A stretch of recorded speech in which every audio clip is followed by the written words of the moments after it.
नमस्कार विद्यार्थी मित्रांनो, मी तुषार अरुण तोडकर, विज्ञान शिक्षक, चैतन्य विद्यालय निरा, नरसीपुर. तर आज आपण बघणार आहोत standard 10 paper number first, topic number 5 heat.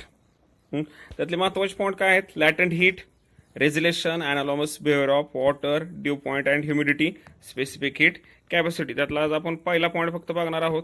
कोणता? लॅटेंट हीट हा पहिला पॉईंट आज आपण बघणार आहोत. लॅटेंट हीट हा पहिला पॉईंट आज आपण बघणार आहोत. तर बघा, त्याच्या आधी दोन क्वेश्चन आहेत. What is the difference between heat and temperature and what are the different ways of heat transfer. हे दोन पॉईंट आपल्याला बघायचे आहेत पहिल्यांदा. तर बघा, हीट अँड टेम्परेचर. पहिल्यांदा काय बघूयात? Heat and temperature. बघा, difference between heat and temperature. बघा, heat is a form of energy which flows from hotter region to cooler region. Heat काय आहे? एक एनर्जीचा फॉर्म आहे. ती काय होते? हॉट रिजन कडून कोल्ड रिजन कडे काय होते?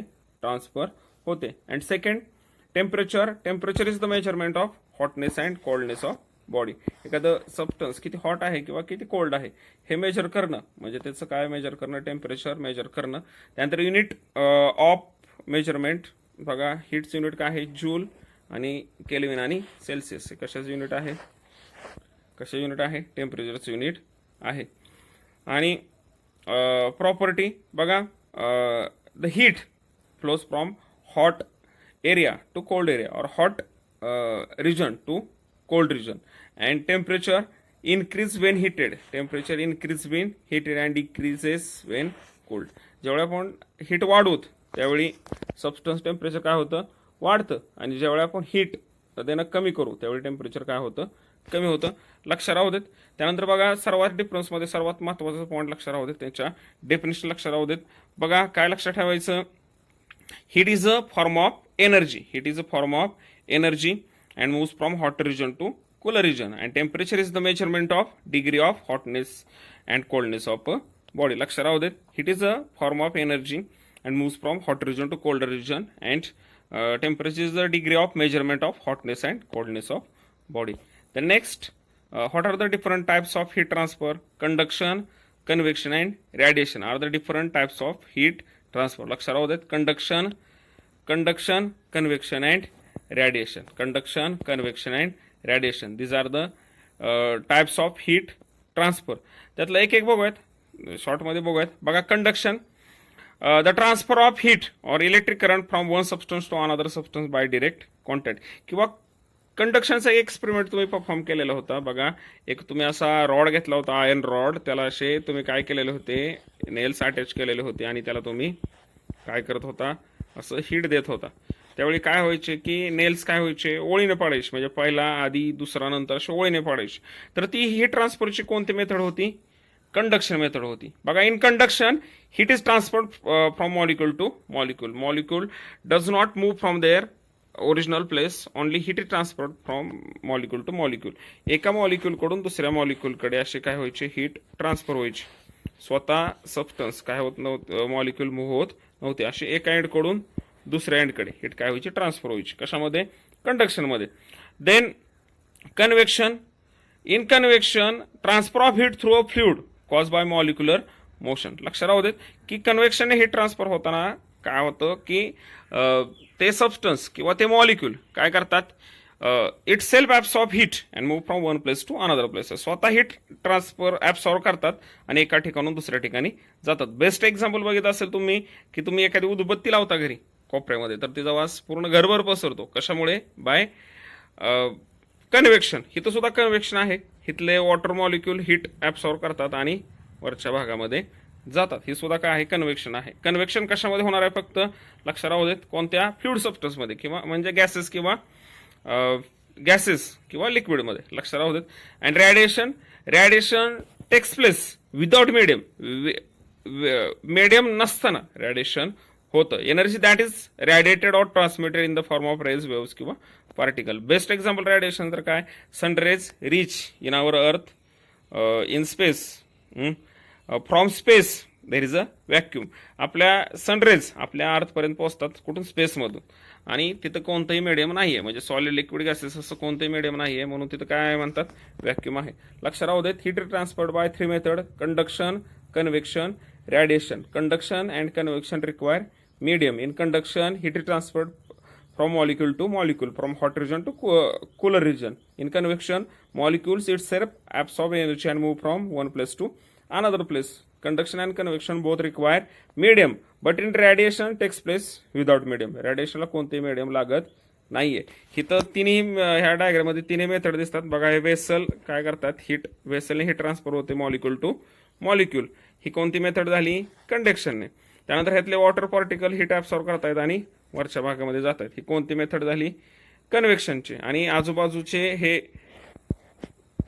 रेडिएशन्स आहेत ते कसे ट्रान्सफर होत आहेत, कोणत्या मेथडने, रेडिएशनने. किंवा जे रेज आहेत, हीट वेव्ज आहेत, ते कशामुळे ट्रान्सफर होत आहेत, कोणत्या मेथडने, रेडिएशन. असे तीन महत्वाचे मेथड असतात हीट ट्रान्सफरच्या, कंडक्शन, कन्व्हेक्शन आणि रेडिएशन. लक्षात राहू देत, कंडक्शन, कन्व्हेक्शन आणि रेडिएशन ह्या तीन हीट ट्रान्सफरच्या मेथड आहेत. आता काय बघणार आहोत आपण, टॉपिक स्टार्ट करणार आहोत. पहिल्यांदा दोन क्वेश्चन आपण बघितलेले आहेत. What is the difference between heat and temperature आणि what are the different ways of heat transfer. आता पुढचा भाग बघूयात. In the previous standard we learn about the heat and different types of heat transfer. आपण मागच्या standards मध्ये बघितलेलं आहे की हीट म्हणजे काय आणि वेगवेगळ्या हीट ट्रान्सफरचे मेथड. आताच आपण बघितलं कंडक्शन, कन्व्हेक्शन आणि radiation. We also perform the experiments on contraction and expansion of solid, liquid and gases. Solid, liquid, gases expand किंवा कॉन्ट्रॅक्ट होतात. हे सुद्धा आपण मागच्या स्टँडर्ड मध्ये बघितलेलं आहे. ज्यावेळी आपण एका हीट देतो त्यावेळी ते एक्सपांड होतात, ज्यावेळी हीट काढून घेतो त्यावेळी ते काय होतात, कॉन्ट्रॅक्ट होतात. We learn about the difference between heat and temperature. आताच बघितलं, heat is the form of energy and it moves from hot region to cooler region, and temperature is the measurement of hotness and coldness of a body. We also seen the temperature is measured using thermometer. Thermometer वापरून आपण temperature काय करू शकतो, major करू शकतो. आणि सर्वात महत्वाचं बघा, आपण ह्यावेळी काय बघणार आहोत, concept like latent heat of phase of transformation, anomalous behaviour of water, humidity, dew point, then specific heat capacity are related to phenomenon and experiment phenomenon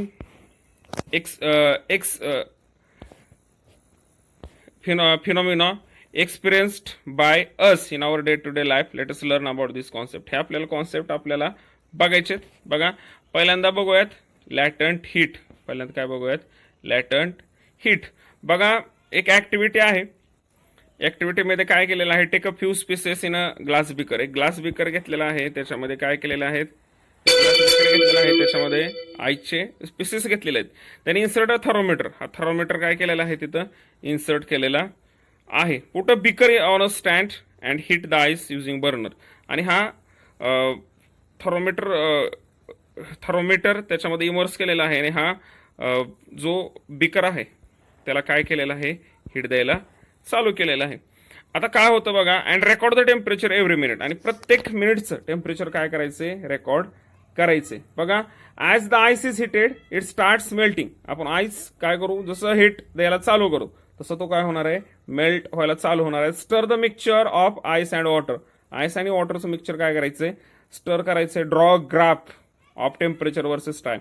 आणि टेम्परेचर वर्सेस टाइम हा काय करायचा आहे, ग्राफ आपल्याला ड्रॉ करायचे. काय केलेलं आहे, एक साधा सोपा एक्सपेरिमेंट आहे. एक ग्लास बिकर घेतलेलं आहे, त्याच्यामध्ये काय टाकलेलं आहे, आईस क्यूब म्हणजे बर्फ टाकलेला आहे.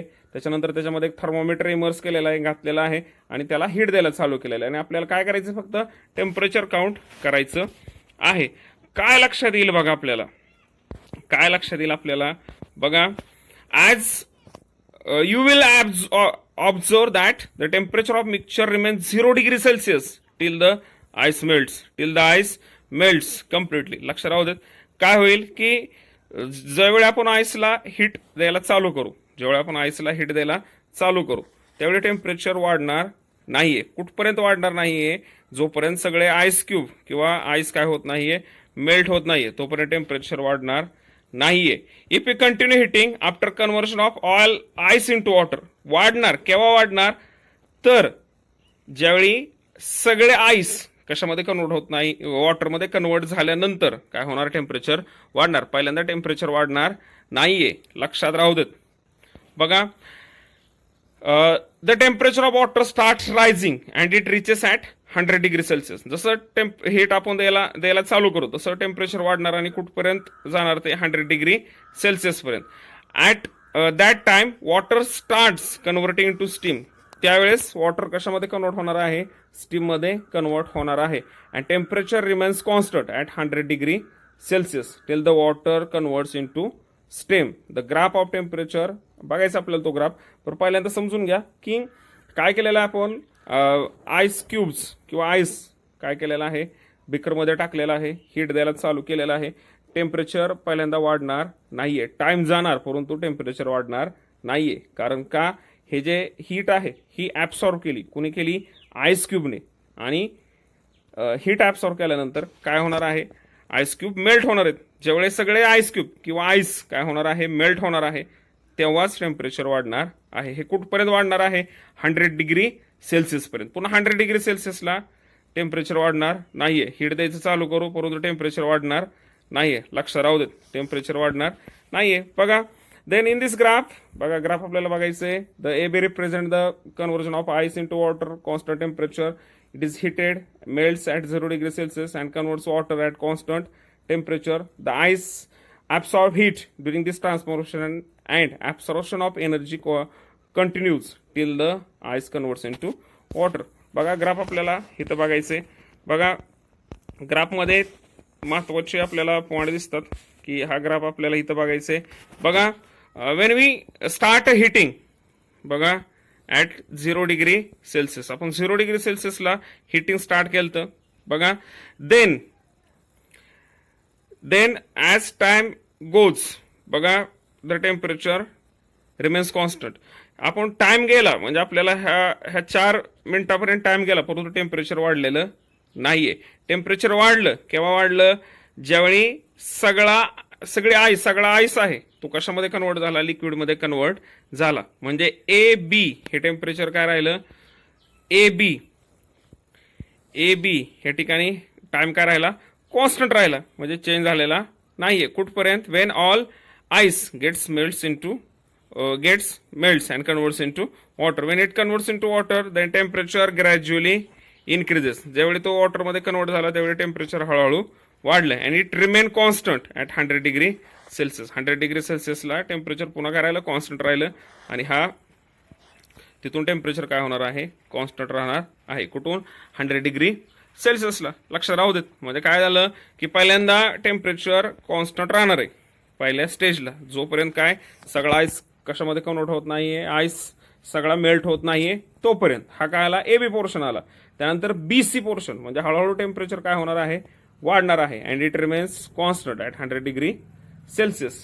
देन बघा, the temperature remain constant during this transformation. This constant temperature at which ice converts into water is called melting point of the ice. The constant temperature, बघा मेल्टिंग पॉइंटचे definition, the constant temperature at which the ice converts into water is called melting point of ice and it is 0 degree Celsius. 0 degree सेल्सिअसलाच सगळा ice कशामध्ये melt होतो, सगळा ice वॉटरमध्ये convert होतो किंवा सगळा आईस काय होतो, मेल्ट होतो. During transition of solid phase to liquid, the object absorbs heat energy, but its temperature does not increase.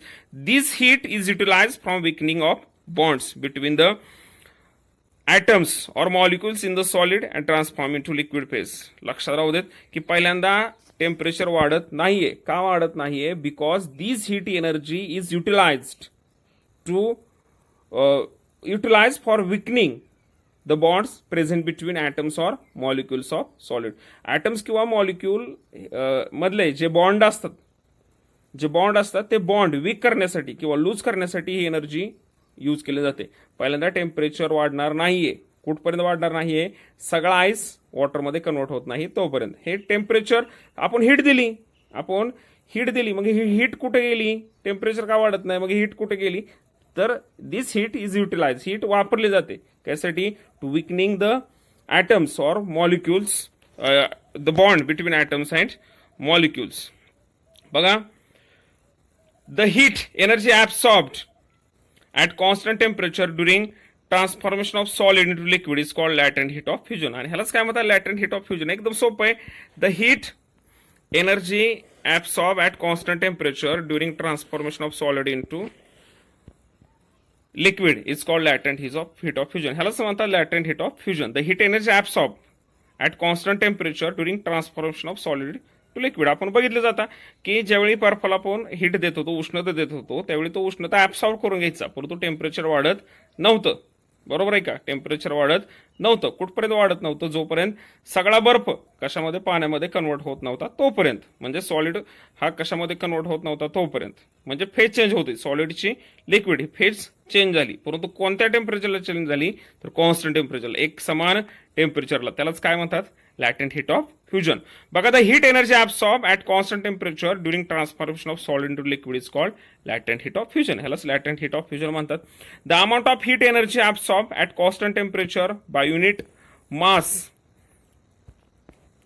of a solid to convert into liquid phase is called specific heat of fusion. ह्यालाच काय म्हणतात? Specific heat of fusion. बघा, the amount of heat energy required, the amount of heat energy required. तर ही heat energy काय लागते? एका ठराविक अशा प्रमाणात लागते. The amount of heat energy absorb at constant temperature. आताच बघितलं की आईसने काय केली? हीट एनर्जी ऍब्सॉर्ब केली. कोणत्या टेम्परेचरला? कॉन्स्टंट टेम्परेचरला. टेम्परेचर वाढलं का? वाढलं नाहीये. वाढलं नाहीये. By unit mass of a solid. एका ठराविक असा सॉलिड घेतला आपण, ठराविक अशा मासचा सॉलिड घेतला आणि तो कशामध्ये होणार? कोणत्या फेजमध्ये जाणार आहे? सॉलिड फेजमधून लिक्विड फेजमध्ये होणार आहे. ही त्याची काय म्हणतात? Specific heat capacity. लक्षात राहू देत. Amount of heat energy absorb at constant temperature by unit mass of a solid to convert into liquid phase is called specific latent heat of fusion. पहिला लॅटेंट हीट ऑफ फ्युजन समजलं ना, बाकीचं काही सुद्धा अवघड नाही. लॅटेंट हीट म्हणजे काय? The heat energy absorb at constant temperature during heat energy absorbed at constant temperature during transformation of solid into liquid. Heat energy absorb केलेली, कुणी? सबस्टन्सने ऍब्सॉर्ब केलेली. कोणत्या? कॉन्स्टंट टेम्परेचरला. कुठून जाताना? सॉलिडमधून लिक्विड, सॉलिड फेजमधून लिक्विड फेजमध्ये जाताना. त्याला लॅटेंट हीट ऑफ फ्युजन म्हणतात. फक्त ह्या ठिकाणी काय आलं? आपल्याला एखाद्या पदार्थाची ठराविक काढायची लॅटेंट हीट, म्हणून काय आलं? फक्त ह्या ठिकाणी एक्स्ट्रा वर्ड काय आला? By unit mass of a solid. The amount of heat energy absorb at a constant temperature by unit mass of a solid convert into liquid phase. This is called specific latent heat of fusion. बघा, once all ice is transform into water. आता आपण बघितलं, heat करतोय आपण आईसला. काय झालं? Ice constant टेम्परेचरला melt झाला, वॉटरमध्ये कन्वर्ट झाला. Then after the temperature of water starts rising, it increases at 0 degree Celsius. तेव्हा टेम्परेचर कुठं जाणार आहे? 0 डिग्री सेल्सिअसला. ह्या ग्राफमध्ये बघा कोणती लाईन? BC. बघा, the BC shows the increase in temperature or rise in temperature from 0 to 100 degrees Celsius. Thereafter, even though the heat energy supplied by water, the temperature does not rise. त्यानंतर ज्यावेळी वॉटरचं temperature 100 degree Celsius पर्यंत जाईल, त्यावेळी आपण heat देतो, परंतु temperature वाढत नाहीये. These heat energy is absorbed to weakening the bonds that present between molecules of liquid. And then they convert into gaseous state. लक्षात राहू देत. Thus, during transformation of liquid phase to gaseous phase, heat energy absorbed by the liquid, but the temperature does not change. पुन्हा काय झालं की आपण heat देत राहिलो शेवटी काय होत झालं की substance gases stage, liquid stage मधून गॅसेस स्टेज मध्ये जायला लागला. त्यावेळी सुद्धा टेम्परेचर वाढत नाही, ते 100 डिग्री सेल्सिअस काय होत आहे? कॉन्स्टंट राहत आहे. लक्षात राहू देत. The constant temperature at which liquid transforms into gaseous state is called boiling point. आणि त्यालाच काय म्हणतात? त्याचा boiling point. The constant temperature at which the liquid transform into gaseous state is called boiling point of liquid. ह्यालाच काय म्हणतो आपण? लिक्विडचं boiling point. At constant temperature the liquid transform into gaseous state. त्यालाच काय म्हणतो? boiling point of liquid. इथं सुद्धा लक्ष राहू देत, टेम्परेचर कॉन्स्टंट आहे. 100 डिग्री सेल्सिअसच्या पुढे टेम्परेचर वाढणार नाहीये. तिथंच ते कॉन्स्टंट वॉटरचं टेम्परेचर राहणार आहे. फक्त काय होणार की फेज चेंज होणार. म्हणजे काय? सॉलिड मधून तो कशामध्ये, लिक्विड मधून तो कशामध्ये जाणार? गॅसेस फेज मध्ये जाणार, परंतु टेम्परेचर वाढणार नाहीये. लक्ष राहू देत. This temperature, this heat at this stage, heat is used or utilized to weakening the bonds present between molecules of water or molecules of liquid. बघा अजून एक डेफिनेशन महत्वाची आहे. the heat energy absorbed at constant temperature during transformation of liquid into gas is called latent heat of vaporization. ह्यालाच काय म्हणतात, latent heat of vaporization. तोच word आला, काय आला बघा, तोच वर्ड आला, फक्त काय झालं, फेजेस चेंज झाल्या. काय, the heat energy absorb at constant temperature, तोच during transformation of liquid into gases called latent heat of vaporisation. आणि लॅटेंट हीट ऑफ फ्युजन कशाला म्हणतात, the heat energy transformed absorbed at constant temperature during transformation of liquid into solid into liquid is called the latent heat of fusion. आणि इथं काय म्हणतात vaporisation मध्ये, the heat energy absorb at constant temperature during transformation of liquid into gas is called the latent heat of vaporisation. व्यवस्थित बघा, परीक्षेला definition येऊ शकतात. त्यानंतर बघा थोडा फरक आहे. The amount of heat energy absorb at constant temperature by unit mass of liquid. इथं एखाद्या सबस्टन्स जर आपल्याला काढायचं असेल तर त्यासाठी आहे, त्या ठिकाणी फक्त काय येणार आहे, एक वर्ड जास्त आपला, unit mass of liquid. The amount of heat energy absorb at a constant temperature by unit mass of a liquid to convert into gases phase is called specific latent heat of vaporisation. लक्षात राहू देत, the amount of heat energy absorb by a substance at constant temperature of a unit mass and converts into liquid stage to gases phase. This is called latent heat of vaporization. लक्षात राहू देत, different substances have different melting point and boiling points. Values of melting and boiling points and latent heat depends upon latent heat. The values of melting point, boiling point, latent heat depends on atmospheric pressure. लक्षात राहू दे, atmospheric pressure वरती हे depend आहे. आपण पुढच्या point मध्ये आपण बघणार आहोत. बघा, वॉटर, आईस किती आहे melting point, 0 degree Celsius melting point, boiling point 100 degree Celsius. असे प्रत्येक सबस्टन्स काय दिलेत आपल्याला, मेल्टिंग पॉइंट दिले, तुम्ही बघू शकता. सर्वात महत्वाचं की 4 डेफिनेशन आपल्याला जमलं पाहिजेत, 6 डेफिनेशन जवळजवळ आपल्याला जमल्या पाहिजेत. पहिल्यांदा मेल्टिंग पॉइंट, त्याच्यानंतर बॉइलिंग पॉइंट, त्यानंतर लॅटेंट हीट ऑफ फ्युजन, त्यानंतर specific latent heat of fusion, latent heat of vaporisation आणि specific latent heat of vaporisation. तुम्ही वहीमध्ये व्यवस्थित डेफिनेशन लिहा, लक्षात राहू देत, येते लक्षात. त्यानंतर हा ग्राफ परीक्षा दृष्टीने खूप खूप खूप महत्वाचा आहे. हा ग्राफ तुम्हाला देतील, ज्या खाली 4-5 प्रश्न विचारले जातील. खूप सोपा ग्राफ आहे, येते लक्षात. एकदा ग्राफ बघूयात. एकदा बघा, ह्या बाजूला काय आहे, टाइम, आणि इकडे काय आहे, टेम्परेचर. लक्षात राहू देत की पहिल्यांदा काय होतोय, टाइम वाढतोय. ज्यावेळी पहिल्यांदा आईसला हिट देणं स्टार्ट केलं त्यावेळी टाइम वाढतो, फक्त टेम्परेचर इन्क्रीज होत नाहीये. ही फेज कोणती आली, लॅटेंट हीट ऑफ फ्युजन. येते लक्षात, कोणती, AB. त्यानंतर हळूहळू टेम्परेचर, जसं आईस मेल्ट झाल्यानंतर हळूहळू टेम्परेचर वाढतं, बरोबर आहे का, आणि it reaches at 100 degree Celsius. Again it remains constant and liquid changes into vapour state. This is called latent heat of vaporisation. At constant temperature liquid converts into vapor phase. This is called latent heat of vaporization. At constant temperature, the heat energy absorbed by substance at constant temperature during transformation of solid into liquid. This is called latent heat of fusion. लक्षात राहू देत, ह्या 6 definition खूप महत्वाचे आहेत, लक्षात ठेवा, खूप महत्वाचे आहेत. बघा, खाली 2 क्वेश्चन आहेत, तुम्ही टेबल बघा, प्रत्येकाचे लॅटेंट हीट ऑफ फ्युजन आणि लॅटेंट हीट ऑफ वेपरेशन दिलेले आहेत. बघा, 2 क्वेश्चन राहतात ह्या पॉइंट मधले खाली. Is the concept of latent heat applied during transformation of gases phase, liquid phase and liquid phase to solid phase? बघा काय म्हणलंय, जसं आपण बघितलं की सॉलिड मधून लिक्विड मध्ये कन्वर्ट होताना किंवा लिक्विड मधून गॅसेस स्टेज फेज मध्ये कन्वर्ट होताना किंवा स्टेज मध्ये कन्वर्ट होताना लॅटेंट हीट हा कॉन्सेप्ट आला. तसाच कॉन्सेप्ट आहे का, कशासाठी, transformation of gases into liquid. Gases liquid होतात, कंडेन्सेशन होतं त्यावेळेस, किंवा from liquid to solid phase, किंवा लिक्विड सॉलिड मध्ये कन्वर्ट होतात त्यावेळेस ही हा कॉन्सेप्ट इथं लागू होतो का. आणि दुसरा काय आहे, where does the latent heat goes during the transformation. Latent heat ट्रान्सफॉर्मेशनच्या वेळेस कुठं जाते ते एक आपल्याला बघायचे. बघा पहिला क्वेश्चन बघूयात. बघा 2 क्वेश्चन बघायचे आपल्याला, हे आताच बघितलेले. बघा पहिला क्वेश्चन बघूयात. Latent heat is the required to convert solid into liquid or vapour or liquid into vapour. Solid लिक्विडमध्ये किंवा वेपरमध्ये, डायरेक्ट वेपरमध्ये सुद्धा कन्वर्ट होतं, सबलिमेशन म्हणतात त्याला, किंवा लिक्विड वेपरमध्ये कन्वर्ट होतो. बघा without change in temperature, temperature change न होता सॉलिड लिक्विडमध्ये किंवा लिक्विड गॅसेसमध्ये किंवा वेपर स्टेजमध्ये कन्वर्ट होतात, लक्षात राहू देत. त्यानंतर बघा in both cases latent heat is applicable. In first case, पहिली केस बघतोय आपण, गॅसेस लिक्विडमध्ये कन्वर्ट होतात, त्याला कंडेन्सेशन म्हणतात.